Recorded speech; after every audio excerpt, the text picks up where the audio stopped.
Morgen. Vi er tidligere op her i Lille Brastrup. Som altid. Jeg sidder lige og får min morgenkaffe. Det er altid lækker. Så tænker man så godt. Jeg sidder lige og venter på, at ungerne de vågner. Det går nok lige 3-4 timer endnu. Så kan man nå at tænke en masse ting. Jeg tænker sådan lidt, nu vil jeg snart skulle have en ny bil. Men der er lige det med økonomien først. Det skal hænge sammen. Jeg kører en lækker lille C1'er i dag. Det er en vild ting. Ingen tvivl om det. Men så snakker de om alt det her grøn omstilling. Og det skal vi også tænke på. Men altså økonomien først. Men vi kan da godt lige regne på, om det er vejen frem. Og det er det helt sikkert også. Det er jeg slet ikke tvivl om. På den lange bane. Men vi kunne da lige lave lidt simple Google-søgninger på. Hvad sviner så noget, og hvornår begynder det ligesom at gavne? Så jeg tænkte, og jeg kan lige sige, det er Google-søgninger, så det er sådan bob, men det er nok derhen af, tror jeg. Jeg tænker, vi skal lige have en mundfuld kaffe mere. Ja. Nå, men sådan en C1'er, den prøver vi lige at google. Det prøvede det så, og den har et cirka, jeg kører cirka 20.000 om året, og det giver cirka CO2-tryk på 2.420 kilo CO2 om året.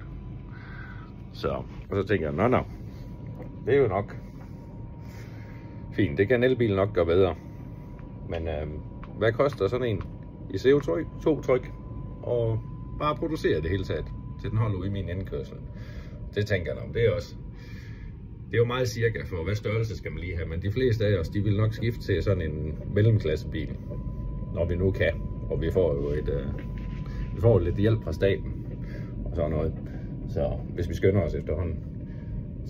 Men sådan en elbil med 70 kW batteri sviner 14.900 til 23.000 kilo CO2.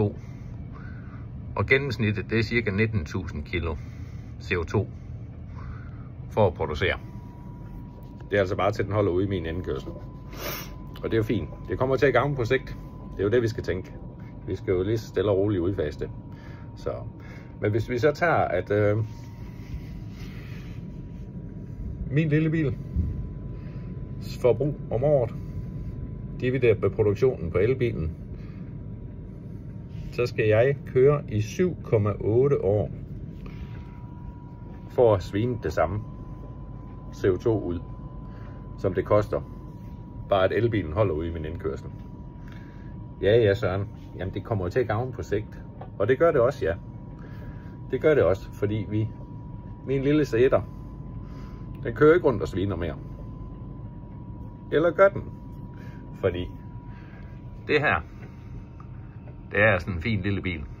Den er velholdt og det hele. Den kører mange år endnu. Problemet her, det er, at den bliver ikke pillet ud af ligningen.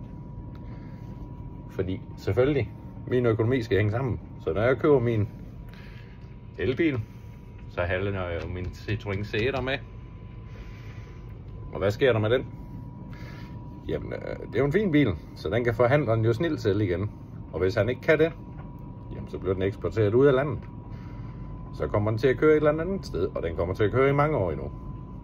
Så det store problem i det her, det er, at det er rigtig fint, vi implementerer elbiler. For det er helt sikkert grønt. Og det er det rigtige. Men hvis ikke vi piller det knap så gode ud af ligningen, jamen så hjælper det jo ikke noget. Så har vi jo problemet. Hver gang der bliver solgt en af dem her, for miljøets skyld, bør den her pilles ud af ligningen. Men det bliver den ikke.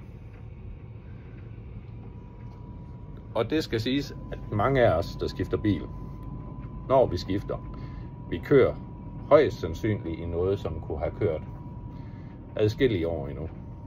Men i og med, at vi har fået hjælp fra staten til at skifte til el, ved at få det billigere, så er der jo rigtig mange af os almindelige danskere, der tænker, jeg vil sgu godt have noget lækker sædevarme, jeg vil have noget traction control, og ja, jeg skal komme efter, hvad der er udstyr i dem i dag. Jeg vil helt vildt gerne køre i det. Men jeg tænker, på en fuld kaffe, Jeg tænker, den der med grøn omstilling, den er jo ikke helt... Den er ikke helt i vinkel, vel? Når vi ikke piller den her ud af regnskabet, så gavner den her ikke. Og så har vi jo reelt set bare overproduceret. Vi har overproduceret en masse elbiler, for at få skiftet alle de der gamle brændstofbiler ud. Men når vi ikke gør noget for at pille dårligdommene ud, så hjælper det ikke noget. Så det var bare lige en tanke herfra, at der mangler lige lidt i ligningerne. Men what do I know? I'm just a simple dude. Men del den, hvis I har lyst. Det var bare lige en tanke herfra i de tidlige morgentimer. Så kan I have en rigtig god dag, og skål i kaffe. Hej hej.